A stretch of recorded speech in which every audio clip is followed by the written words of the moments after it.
Wow, has it really been 4 days? That just seems crazy to me.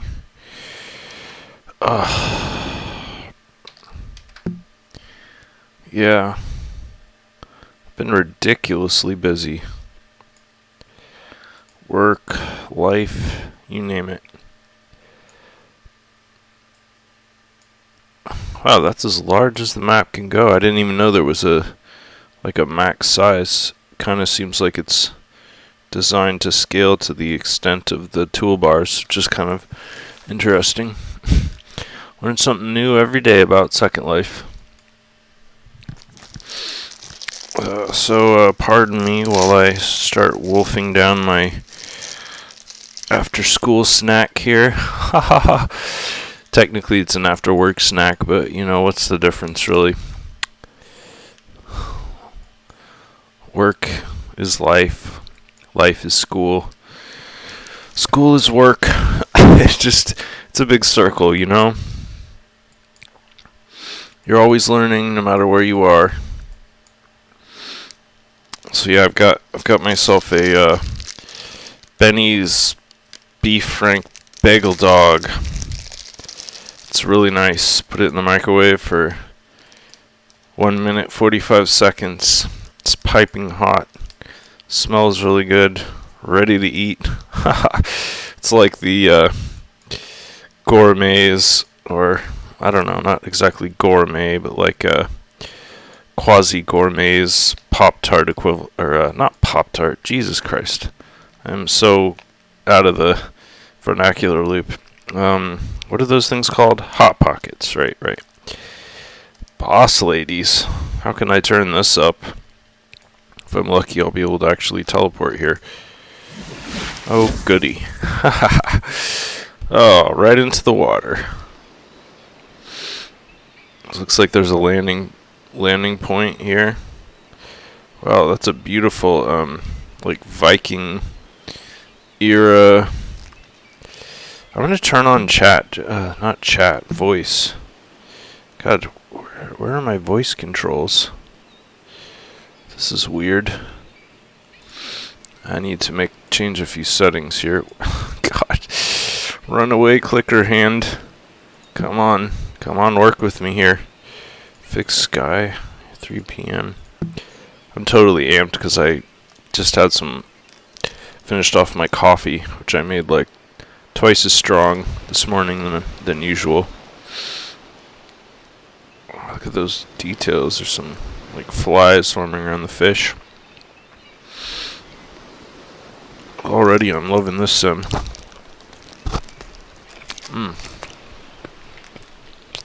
Oh, looks like Anarchy's on the ban list. Poor Anarchy. He tried so hard to be part of the team, but he just wasn't a team player. We have a Johnny Depp pirate on a Viking longship. Although it's actually kind of a short ship, to be honest.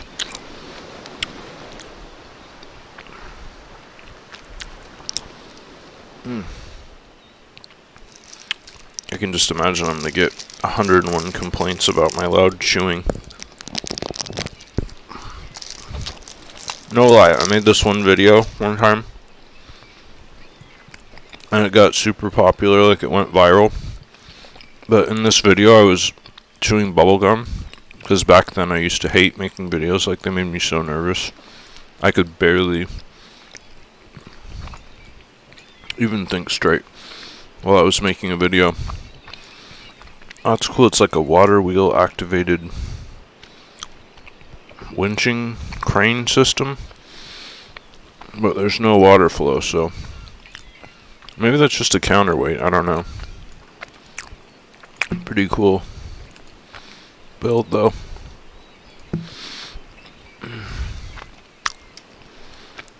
And so I started this weird habit of chewing bubblegum during my videos, because I don't know why, but for some reason chewing the bubblegum like calmed me down. Maybe it just gave me something to focus on. I don't know. Got another RP sim, huh? No jumping or you will be ejected.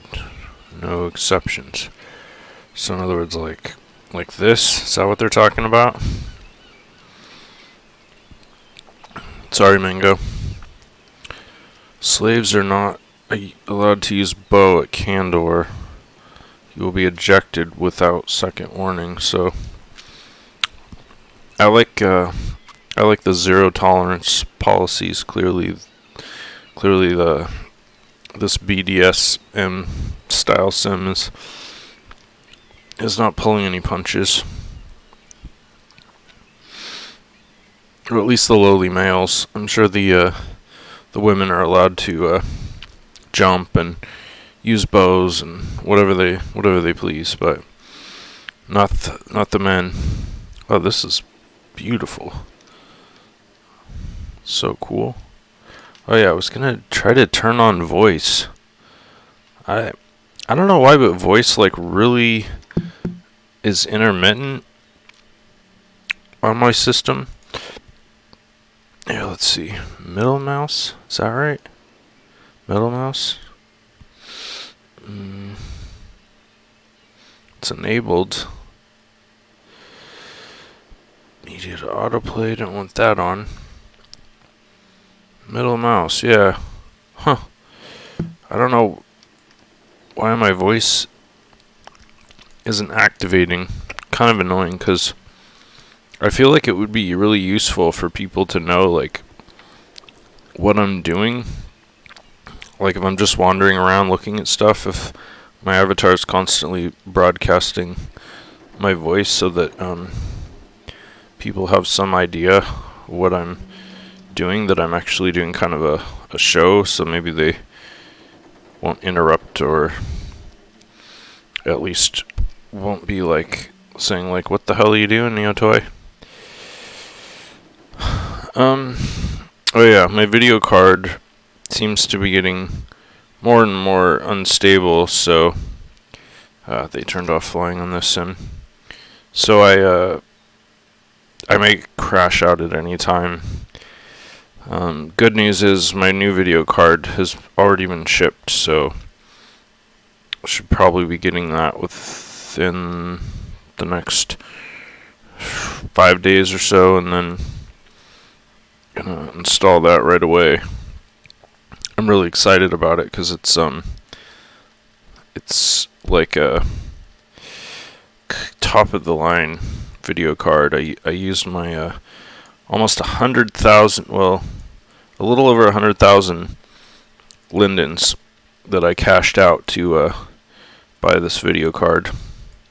These are arrows. This is a neat touch, and it's a prop too. Cool. Pick a Firecaster.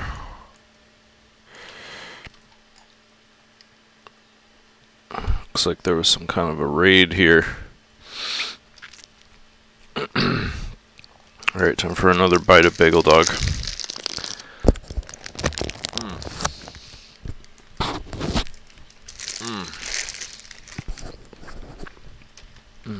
So good. What's going on here?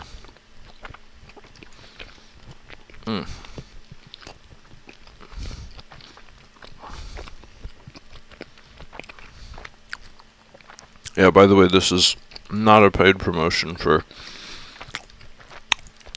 what are these called again? Benny's Bagel Dogs. I bought this bagel dog with my own money. I was not in any way sent like a huge case of them from Benny's. That's cool. It's too bad the particle effects don't align with the dinosaur's mouth or dragon's mouth. I guess it's a dragon. Cool falcon too.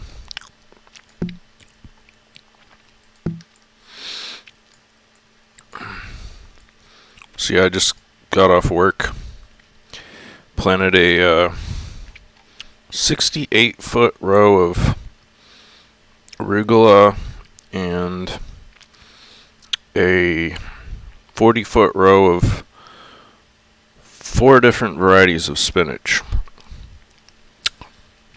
That was pretty exciting. One thing I love about RP Sims, let me pop out the chat here, just in case anybody decides to say something. Hopefully I'll be able to see it. The thing I love about RP Sims is they usually have some kind of a farming element, which is always cool.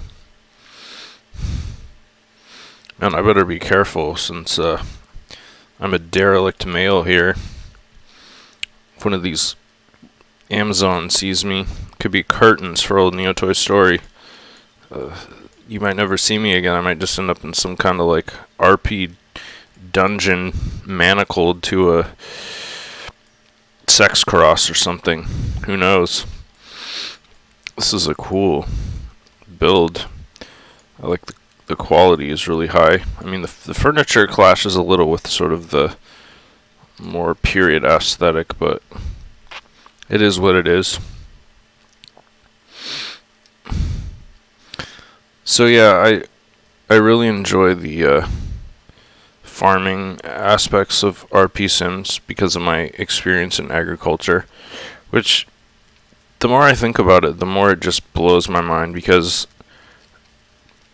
agriculture really is like the supreme fractal in society. Like, obviously, we all gotta eat. Wow, this might be the nicest blacksmithing station I've ever seen in Second Life. This has some really nice props. And like very authentic. I feel like, wow, look at these horseshoes here on this rack. I gotta see who made all this stuff. I hope it's the same person. Able Dreamscape. Yeah, this Able Dreamscape, man, makes some good stuff. Look at that, it's got the forms. This is legit, like bars of stock, like all the implements for manipulation. Uh-oh.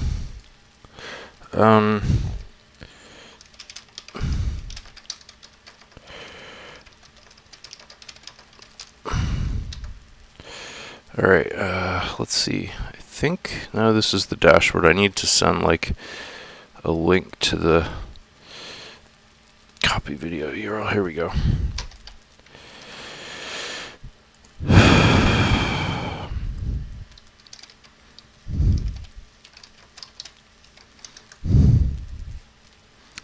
So hopefully that will get me like a free ride and I won't get kicked off the sim. We'll see. But like, I'm providing a valuable service here to the residents of Second Life with my expert commentary and my over a decade of experience in Second Life. Who is better qualified than Neo Toy Story to check out all the cool stuff on these amazing sims that people slave away for a really long time to create these incredible experiences for residents and people who are very enthusiastic about this stuff. So yeah, really cool smithy here. Wow, and it continues with all the outside stuff. You got a hide tanning thing. Got a sharp grinding wheel. These are just such high quality props. I'm just really impressed with like even the joinery and stuff. Like the attention to detail. This is a pedal powered grindstone. I've seen those in real life. They're actually really fun to use because the centrifugal force of the inertia of the stone, it acts like a flywheel, so you just kind of pedal them up to speed and then you can just grind away for as long as you want. Really nice work on those crates too. I'm just really impressed with all the props on this sim.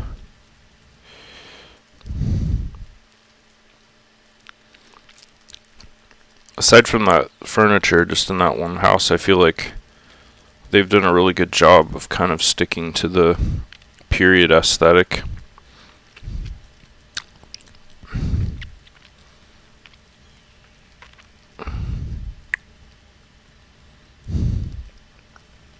Oh, cool. There's a map. Oh, so this is part of Gore. Huh. Interesting. I mean, I've been to several Gore sims in Second Life. It's kind of amazing as a subculture just how prolific it is and how many people participate. Although I was under the impression that Gore was like a chauvinistic, and it was more like the women were the slaves. But apparently, in this version, maybe it's reversed, which that it kind of sounds to me like something that's very necessary, since considering how like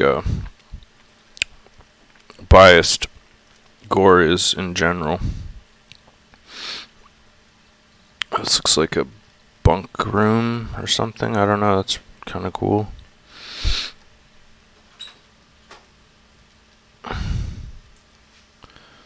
GNS system for farming and animal raising. Cool. I don't know if I'd check that out. I mean, here's the funny thing. Like, I'm not super familiar with all the technology that people use in Second Life for farming simulation and all that. Like, I've probably seen the system you're talking about, but I don't necessarily know anything about it. This is cool, like a little overlook here where you can just chill. Haha, this is perfect. This looks super comfortable. Just watch the ships come in. That's great. Open for roleplay, huh? There's some bucket of arrows so you can fend off the invaders, I guess. Ooh, look at this. Here we got the armory in here. Some target dummies. I bet these crates are just full of like weapons and more arrows and stuff.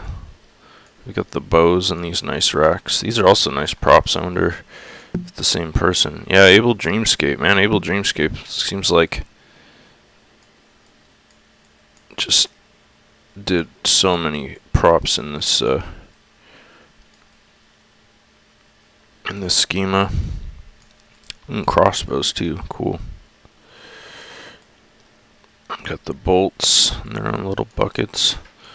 Well, this place is pretty well fortified. I honestly wouldn't want to just come strolling in here without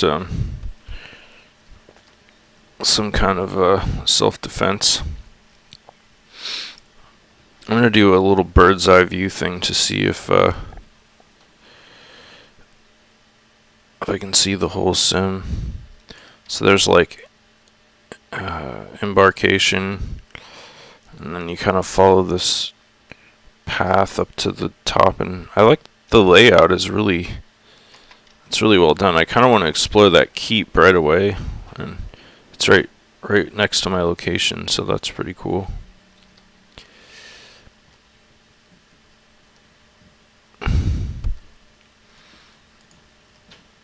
Looks like the doors, maybe they're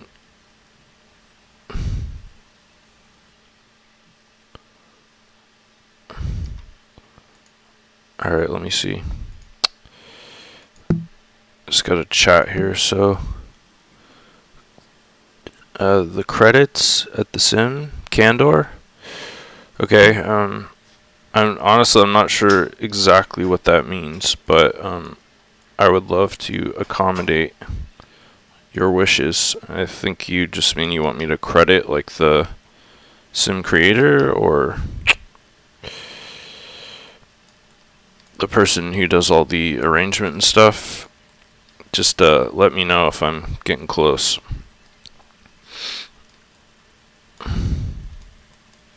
Usually what I do is somewhere near the end of the video or occasionally in the beginning, I will try to find a bare spot of ground and so that I can get like the details of the sim. And so that's like sort of my standard procedure for crediting the creator. the artist, like the main mastermind behind the project. Wow, this castle is a real maze inside. Also a really cool build too. I guess I can just kind of tour the area just by walking. It's a shame none of these doors open. I don't know if they're like security authenticated in some way, like you have to be part of the RP to walk through them. I would like to explore the castle, but honestly I'd probably just get lost in there anyway. So it looks like here's the actual throne room. Haha, little pipe stand here. That's actually a really nice asset too. Kunsthimmel.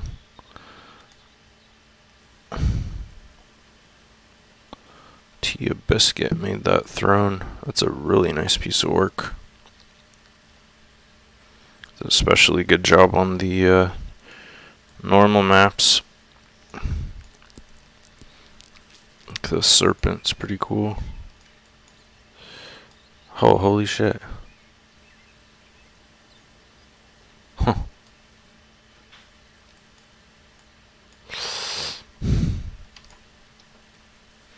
Damn, I keep forgetting I'm not inside the castle and I'm just sitting outside. Spiral staircases, a lot of those. Those are really challenging to build. Actually, I've made a few spiral staircases in my time. Like, I did a lighthouse build, of course. I mean, who doesn't do? Okay, so Sicyon, I hope I'm pronouncing that right, is the architect, the Grand Master, or Grand Mistress, I'm not sure, of the simulation of the roleplay experience here that we're touring. So it's always nice when you get a little bit of inside information, because usually when I show up on a sim, it's pretty much just me and nobody else, and I never really know or find out who's responsible for the build. I mean, aside from the information that I can glean from just doing a details check on the actual land area itself. Uh-oh. It's got a corpse hanging from a noose here. Maybe maybe I should steer clear. Yeah, I apologize for whatever negative impact I may be producing in terms of affecting the authenticity of the experience, since Neo Toy Story is not exactly in character here or period appropriate, but hopefully any sort of inconsistencies or discontinuity will be offset by the fact that there will be a somewhat complete documentation of this fantastic sim online for posterity.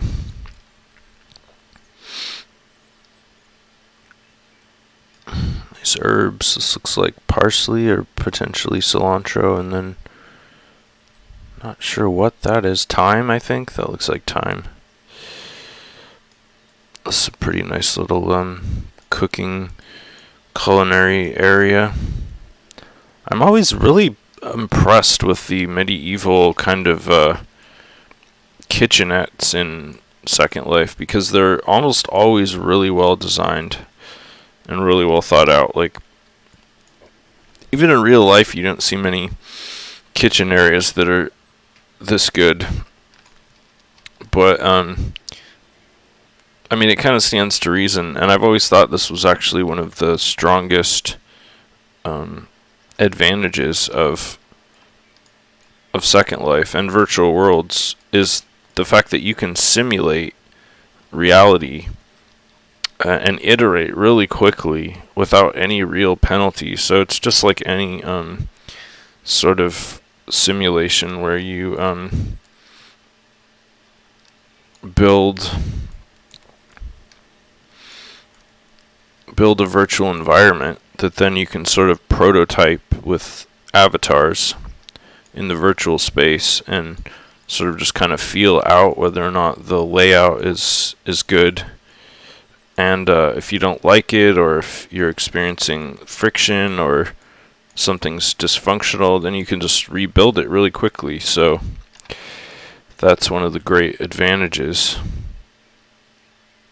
of virtual worlds, in which case I feel that a lot of the assets that you find in virtual worlds, this is cool, kind of a mystical wishing well, or sometimes can be a lot more advanced than what you'll find in real life, because they've had so many opportunities to trial them out and to determine if they are configured in a good way. Wow, this is freaking beautiful.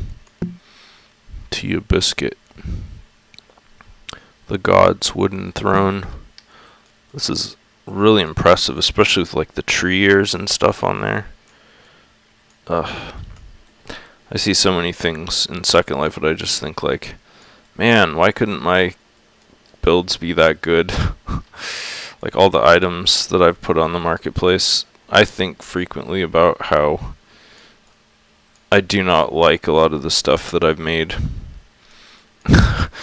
But I mean, admittedly, I made it many years ago when I was first like teaching myself how to 3D design. I honestly wish if I could go back in time and do it all over again, I would spend a lot more time developing my skills before I ever posted anything to the marketplace.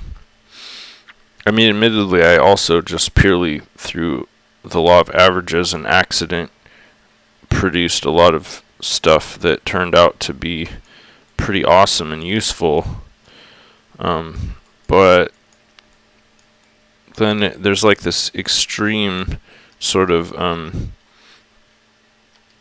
what's the word?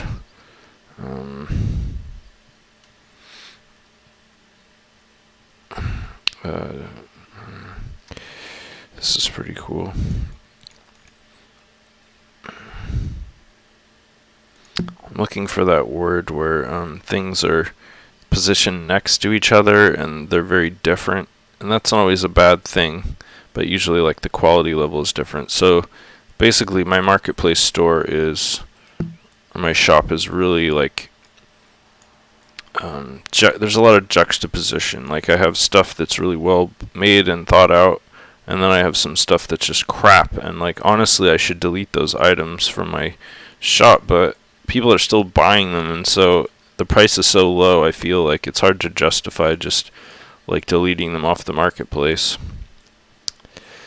Because I mean, they're just kind of borderline, I guess. This is a beautiful hammock of all the details with the knots and stuff. Rio Bazaar. I've seen that name before. Nice bed. This little washing station. Oh, that's a nice touch. That little like ointment bottle or whatever that is. Big, beautiful bar of soap. This is a beautiful build too.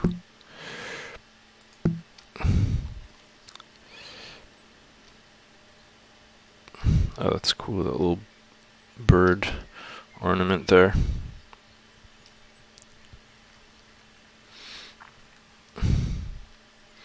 Yeah, so like I said, if I could go back in time, I would have waited until I had really polished my skills before I started putting stuff on the marketplace.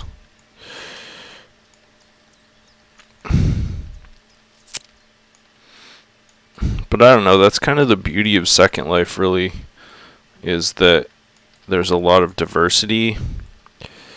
It's really just a creativity free-for-all. And yeah, some of this stuff, sure, it's not like AAA, you know, like mainstream, big budget game quality. Like, you know, I always cite like Far Cry 5 as like my gold standard, but there's like a lot of other games out there that are really fantastic that have just unbelievably high quality assets. I'm sure you can think of a few. Wow, look at that realism. That texture bake on there is just fantastic. Wow.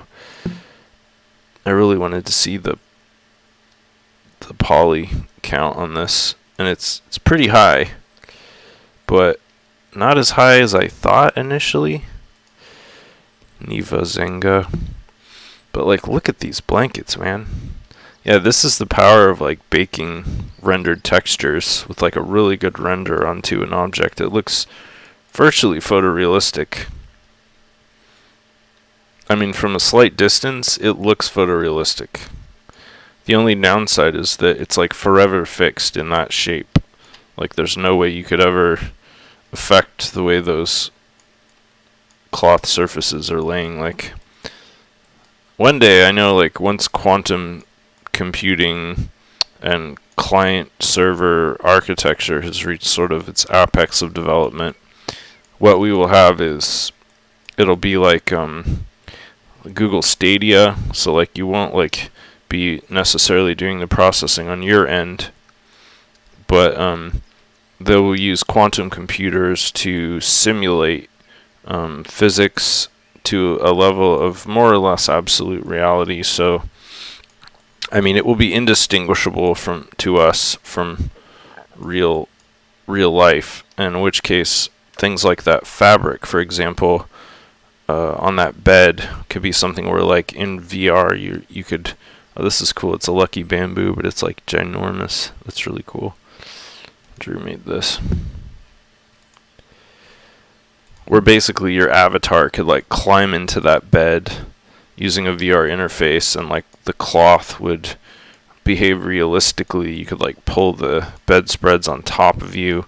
I mean, that's everybody's VR wet dream, right? Because once you reach that level of realism with cloth and fluids and the things that are really challenging to replicate in a virtual world, then you basically have created a simulation that allows you to completely escape real life.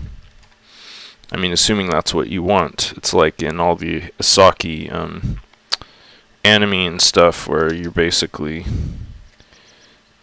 just like putting on some headgear and then magically you're transported into this alternate reality. God, where am I? Am I even in the same spot? I was trying to go down the next lane area, but I think I might just be going in a circle.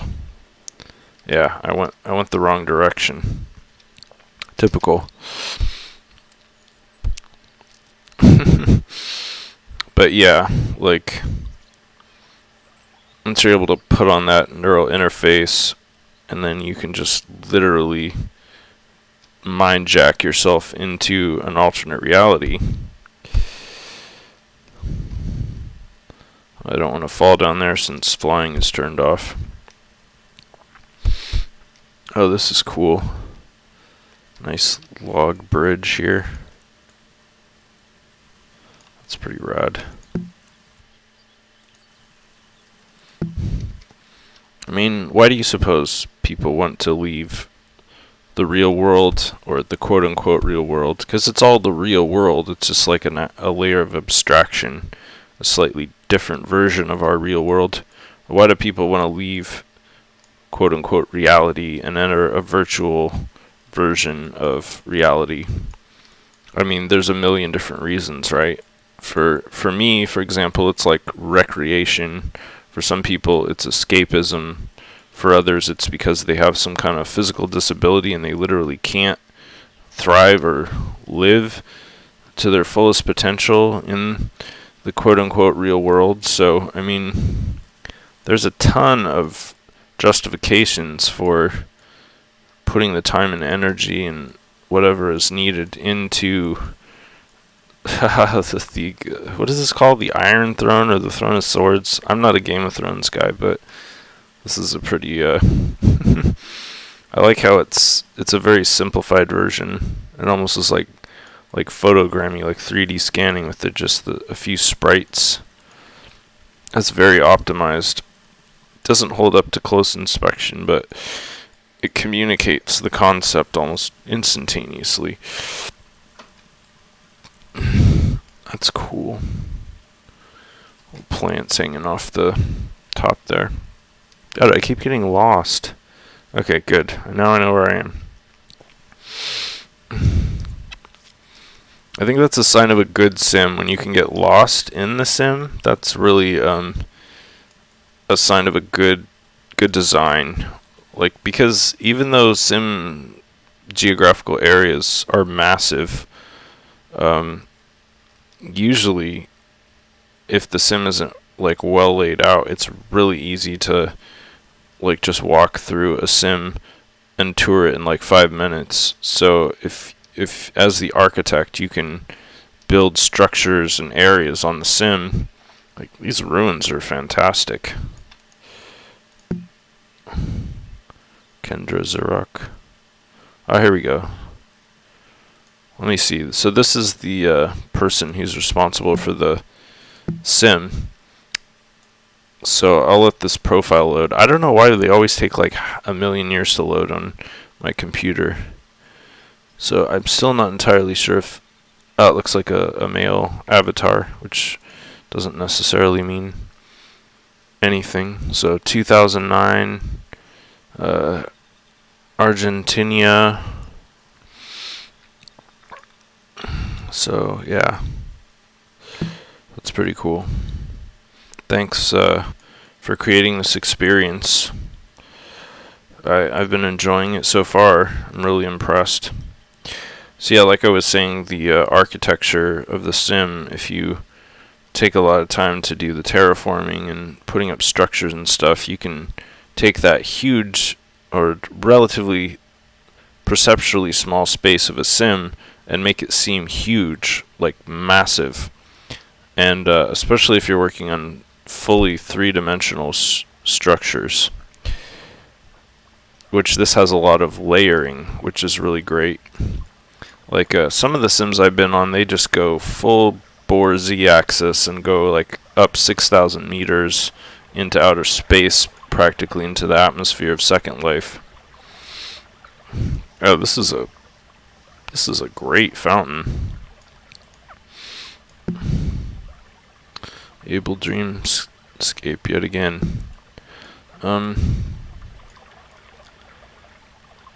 yeah, there's the sound effects. They're just really low volume. I wonder if I can turn that up. It's not ambient. There you go, sounds. Of course, duh. The LODs on the water are a little off, but other than that, it's a really great build. That's one of the things I've noticed in Second Life quite frequently. The fountains won't have sound effects, which I feel like that's a glaring admission, because like obviously if you make a fountain with water, it's going to make sound. This is a cool bed. It looks like something out of a vampire castle. That's pretty cool aesthetic.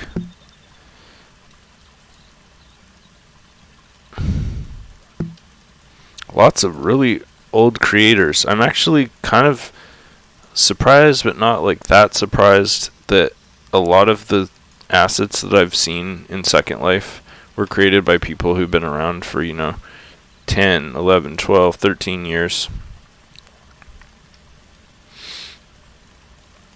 I mean, it just makes sense. People who absolutely love Second Life and are obsessed with the platform are going to be the ones who take the time to learn how to create stuff for Second Life. Because let me tell you, Second Life isn't like a lot of other virtual worlds, or like it's not a conventional video game.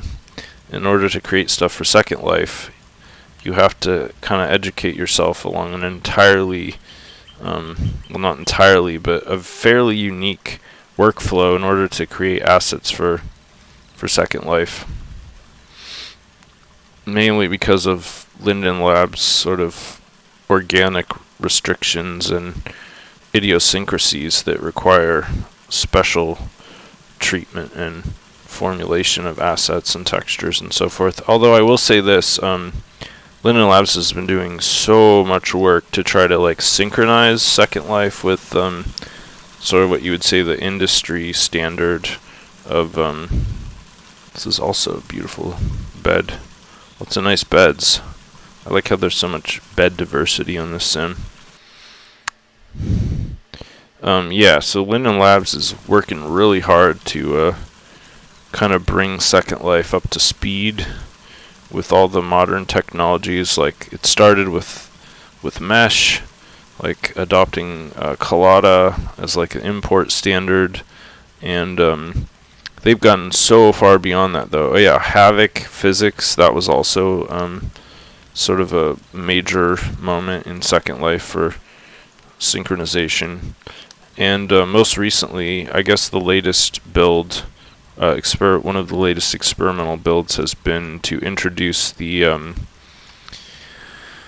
rigging technology for objects and not just avatars. Like, rigging for avatars has been around for quite a while, but now you can apparently rig anything. I think I might be actually at the dead end here of the... Or is there a gateway over here? Can't tell. Yeah, so, like, for example, you could rig... I don't know why they call it rigging exactly, because there aren't a lot of ropes involved, but I guess in 3D applications it does sort of look a little like you're rigging stuff. This looks like a zip line. I think that's what that is. So yeah, like, say you wanted to rig a treasure chest so that the lid would behave realistically. If the treasure chest were physical and your avatar like kicked it over, then it would like the lid would react realistically. Like, if it wasn't locked, it would just flop open.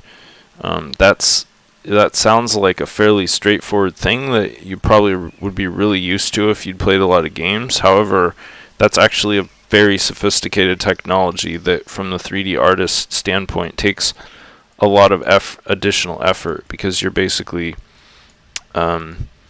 creating a skeleton, is what they call it, within the 3D asset, which then has special cues and instructions built into it so that it behaves in a specific way when physical forces are applied to it. And so, like, if you really want to create synthetic assets in Second Life that behave more or less realistically in comparison to the real world, it's gonna take a lot of work, like a ton of work. I'm looking for some sort of scripted seat so that I can move my avatar, which I just found. So yeah, like I've said before, one of the cool little pro tips or hacks in Second Life that you can do is, anytime you find an object where you can sit down, your avatar can sit, if you click on that object and sit on it, it will teleport your avatar even across the entire sim sometimes, so that you can quickly move from place to place, even if things like there are restrictions, like flying is turned off. Like in this sim, let's see, pushing is turned off, flying, and voice is turned off. Okay, that explains why voice wasn't working. Which, I've always thought that was a really curious thing to turn off, but I understand it because there are certain, like, privacy issues and stuff that, and griefing is something that happens a lot when people have voice. Rising Dawn, Cleome Flower Cluster, Shirel Capra. I'm always going to have my eye out for the botanicals, since I do all my gardening and stuff.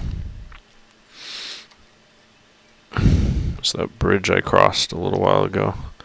Like, this river really adds a lot of personality to the sim, like in like a little river valley here. It looks kind of like a cradle, but I'm not sure what it is.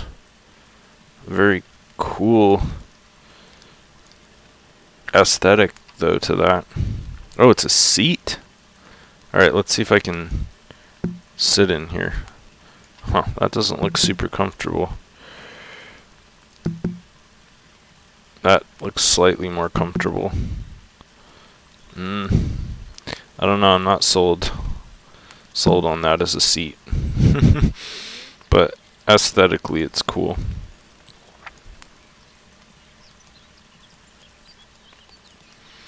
So yeah, I get the feeling that like people are straight up living in this sim.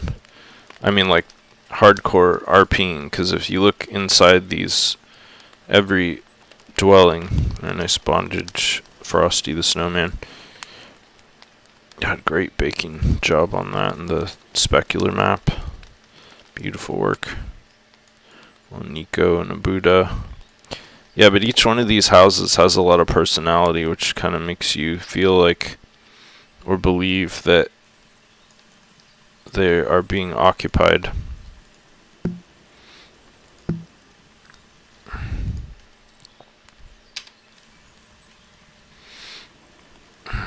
And I got so excited and sidetracked I forgot to eat my bagel dog, and now it's cold.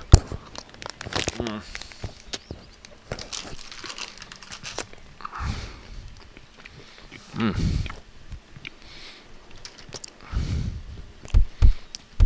gonna throw the hunters off my trail.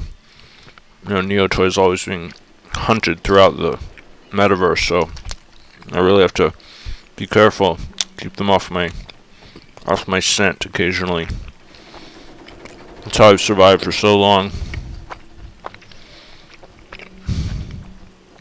Wow, so I'm right back where I started.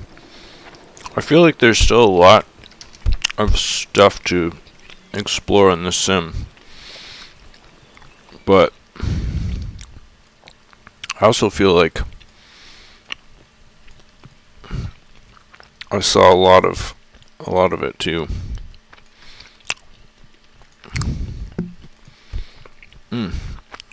All these chairs really really help you get around. I can definitely appreciate that.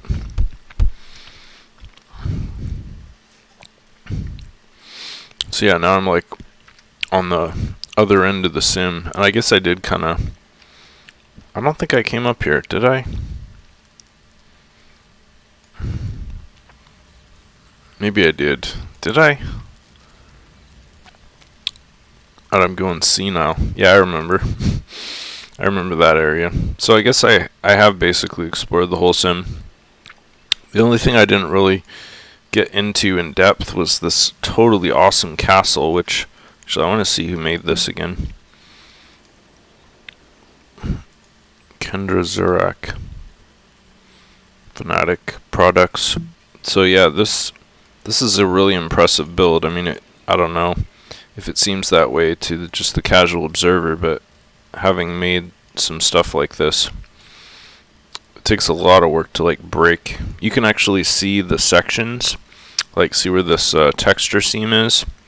Like because of Second Life's texture size restriction, you have to, if you want to make something big and yet still texture it so that it looks good, you have to break it into like a million different pieces. So like, even though each of these like towers and buildings or little ante-rooms, each of those is separate, but then this main base station here is broken up into like, I don't know, probably like 8 or 9 pieces. Yeah, Fnatic, thanks. Thanks, Andrea. I did notice that. Oh, cool. So these zip lines actually have a... I want to try one of these out. Alright. Oh, yeah. Oh, what a great way to get around. That would really, like, add to the RPing realism. I'm going to try to see if I can... I want to first person this. Sweet. Yeah, that's cool. That's very cool. Oh yeah, let's see. I was gonna try to check. There's gotta be some bare ground somewhere on the sim. Here we go, here we go. Okay. Alright, Kandar Outlaws. Looks like they got some rules. Green, Gore, Kanda, GM, ZCS, Free Women, Free Men. So I guess it's maybe not a slave version of Gore. I wish I knew more about Gore now because I thought it was fairly one-dimensional, but I guess there's more to it than I used to think. So it's a full region, 30K prims, owned by the Candor Land Group. So yeah, pretty awesome sim. I'm gonna copy the SL URL into the chat so that other people can visit it and perhaps participate in what I'm sure is a very authentic and awesome gore RPing experience. And special thanks to Andrea Rossini, who very hospitably let me walk around the sim, and I missed this little cave here, and see what was to be seen. I love little hidden details like this. This is cool. And this is also what I was talking about, you know, that like extra dimensionality, like the z-axis up and down. God, I really wish I'd been paying more attention. I missed this whole cave system.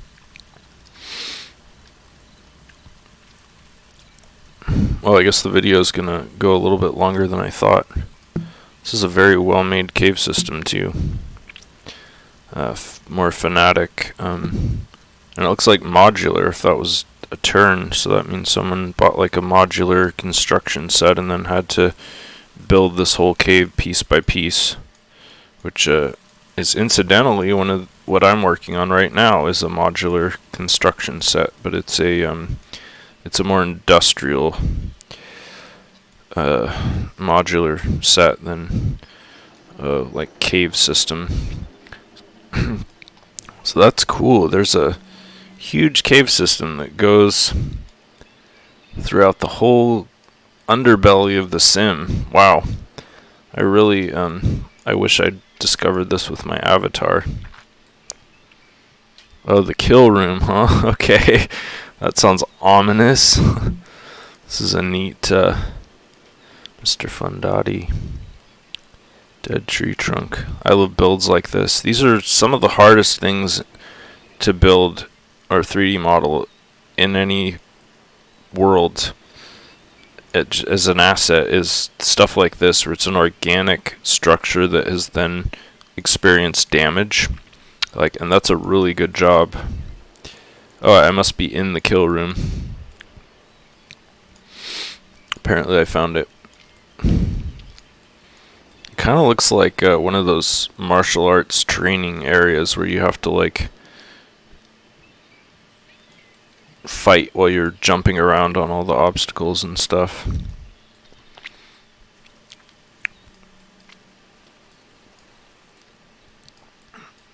Some more of that organic, beautiful organic builds by person who did that other tree that looked like it got struck by lightning or broke off at the base. The obligatory decomposing skeleton.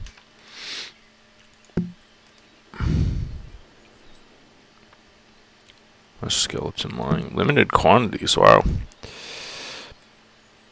And this looks like hell. Hell itself that has been boarded over. Look at those poor suffering souls that are immersed up to their wrists in lava, getting cooked underneath there.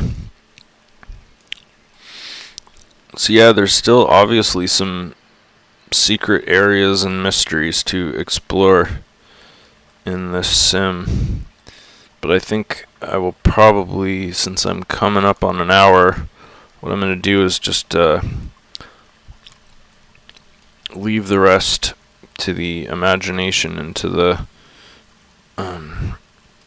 brave, intrepid explorers like Neo Toy Story who want to see all the other stuff that is available on this cool sim. So yeah, great work. Keep it up. Thanks for watching. Everybody have a good day.